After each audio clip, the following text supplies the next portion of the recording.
So I feel privileged every day. And think about this. Think about just a year ago. Just a year ago. If you don't think elections have consequences and you don't think it matters to support candidates who believe in this cause around the country, a year ago, New Jersey was governed by the most anti-school choice governor in America. And 1 year later, because of the courage of the people of the state of New Jersey, because of the support that we got from people both at home and around the country, we've turned it around. And now, a great organization like this invites the governor of New Jersey to come down here and talk about how we can lead in the fight for school choice in America. Ladies and gentlemen, elections have consequences. Today, I see the sun rising for this cause. I see people in my state, and I will end with this. You think there is no hope?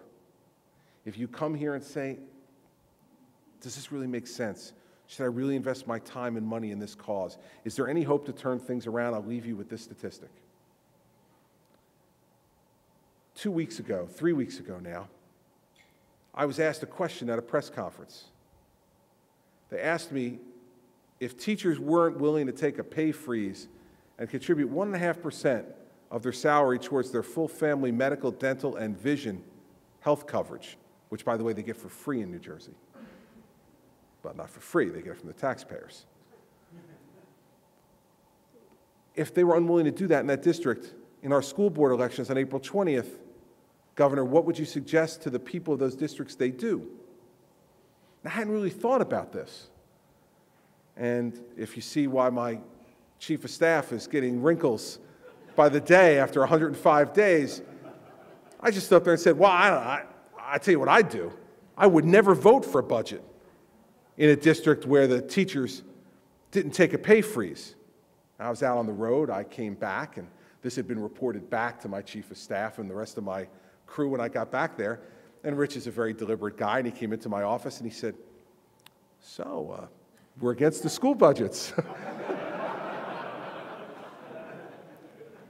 I said, yeah, just decided that, baby. And he looked at me and he said to me, you know that traditionally in New Jersey, the school budgets pass, like about 75% of them pass on average for the last couple of decades. I said, huh? And he said, so we're putting our political capital out on the line for it to be less. And I said, yes. And here's the great thing about my chief of staff. He said, okay, let's go. And my wife and I sat on our couch on election night. And we had the laptop computer on the coffee table in front of us. And we started to watch as the returns came in. And I turned to her and I said, this district went down, that district went down, that district went down. 15 out of the 17 school districts in Somerset County, one of the most affluent counties in America, the budgets went down. We went from a 74% pass rate in 2009 to a 41% pass rate in 2010. Now, not only that, but historically the turnout in New Jersey school board elections is anywhere from 10 to 12% statewide. The turnout last Tuesday on April 20th, which of course all of us associate with Election Day, right? The date picked by the teachers union. In most school districts across New Jersey, you don't vote where you vote in the regular general election. They make you go and vote someplace else. And in most districts, the polls are open from 4 o'clock in the afternoon till 9 o'clock at night. No joke. Despite all those hurdles, turnout went from 10 to 12% traditionally to 25%. It more than doubled because the people of New Jersey heard the call to action, felt the failure of this school system, and felt for the first time since 1976 that it was time to stand up and say no. Now, let me tell you, if we went from 74% pass rate to 41% in New Jersey, that should be a cannon shot across America. The state that has been the most generous with public money in America, in fact, in the world, for K-12 education, from wealthy district to impoverished district, from Republican district to blue-collar Democratic district, all across New Jersey voted no. This is our moment, ladies and gentlemen, and we cannot for a minute blink, hesitate for a minute.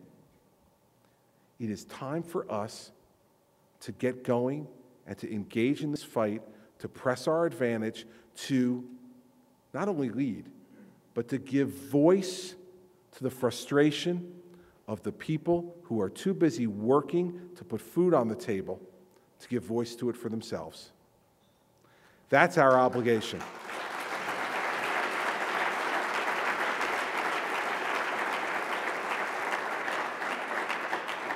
And that's why I'm here tonight. I'm here tonight because I am honored by the work you do. I'm here tonight because I'm inspired by the work you do. You give me confidence and you give me hope. And in those moments when I feel like we're running uphill, I know that we have an influential army behind us to provide the type of change, to make sure that what we say we stand for in America, we really stand for. And that is to make every child's future as limitless as that child's ability to work and their ability to imagine. And if there is any more noble cause in America than that, then I haven't found it. And so to all of you who are the warriors on that front, I thank you for welcoming me to the fight, and you can be sure I will fight as hard as I can for as long as I can to make sure we bring that type of opportunity to each and every child. Thank you very much.